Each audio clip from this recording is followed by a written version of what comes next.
ఏంట్రా ఇది? ఈ వాచ్మెన్ ఎక్కడి నుంచి వచ్చాడు? తెలీదన్నయ్య, అతను చెప్తుంది మొత్తం అబద్ధమే. నిజంగా నేనే తప్పు చేయలేదన్నయ్య. నా మాట కూడా ఎవరూ నమ్మట్లేదు. అలా తప్పు చేసేవాణ్ణైతే ఇప్పుడు నీ కళ్ళలోకి సూటిగా చూసి నేనెలా మాట్లాడగలుగుతానన్నయ్య? ఇక్కడ వాళ్ళు అందరినీ మ్యానిపులేట్ చేశారు. సాక్ష్యాలన్నీ వాళ్లకు అనుకూలంగానే మార్చుకున్నారు. నేను లిల్లీతో చాలా జెన్యూన్గానే మూవ్ అయ్యానన్నయ్య. తన మీద నాకు కొంచెం కూడా నెగిటివ్ ఒపీనియన్ లేదు. కానీ అసలు తను నా మీద ఇలా కంప్లైంట్ చేస్తుందని నేను అనుకోలేదన్నయ్య. ఏంటో నా విధిరాత, నేనేం చేశానో, నా బ్యాడ్ లక్, అంతా నా బ్యాడ్ లక్. అందరూ నన్ను ఒక తప్పు చేసిన వాళ్ళ చూస్తుంటే చచ్చిపోవాలనిపిస్తుంది. రే, ఏం మాట్లాడుతున్నారా? చచ్చిపోతావా? ఇంత చిన్న కంప్లైంట్కి చచ్చిపోతావా? అసలు నువ్వు ఆ రిచ్ ఫ్యామిలీలో పుట్టి పెరిగావు కాబట్టి నీ కష్టాలంటే ఏంటో తెలీదురా. ఒక్కసారి బయటకు వచ్చి చూడు. నువ్వు కలలో కూడా ఊహించని బాధలు ఎన్నో ఉంటాయి. అయినా వాళ్ళందరూ బ్రతకడం కోసం లైఫ్తో పోరాడుతూ ఉంటారు.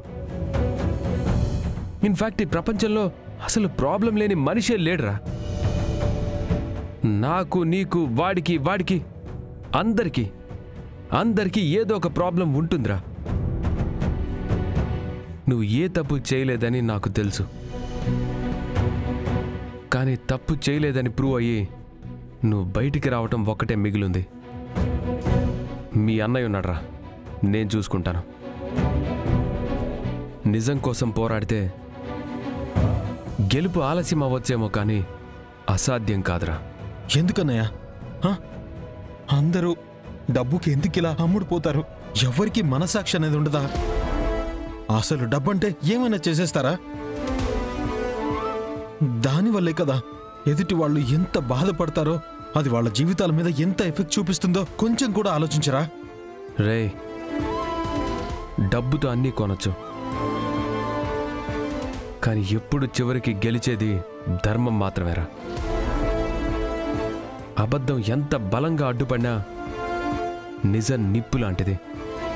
ఖచ్చితంగా ఏదో ఒక రోజు బయటకు వస్తుంది. ఇదిగో, నేను చెప్పానుగా, నేనున్నాను, నేను చూసుకుంటాను, నువ్వు బాధపడకు. మేమందరం నిన్ను నమ్మటం కాదురా, మేము నీతో ఉంటామని నువ్వు మమ్మల్ని నమ్ము చాలు. అప్పటి వరకు నువ్వు లోపలున్నా బయటున్నా ధైర్యంగా ఉండు. చెర్రీ, ఆ వాచ్మెన్ వచ్చి కేసు మొత్తం వాళ్ళ ఫేవర్ గా తిప్పేశాడ్రా. ఇలా అయిందేంట్రా? నిన్నిప్పుడు బయటికి ఎలా తీసుకురావాలి? అత్తయ్య, ఒక సమస్యకి 100 పరిష్కారాలుంటాయి. ఇప్పుడు మనకి మిస్ అయింది ఒక్క ఆప్షన్ మాత్రమే. ఇంకా 99 ఉన్నాయి. మీరా, భయపడితే పరిష్కారం దొరకదు. మనసు పెట్టి ఆలోచిస్తే ఖచ్చితంగా ఏదో పరిష్కారం దొరుకుతుంది.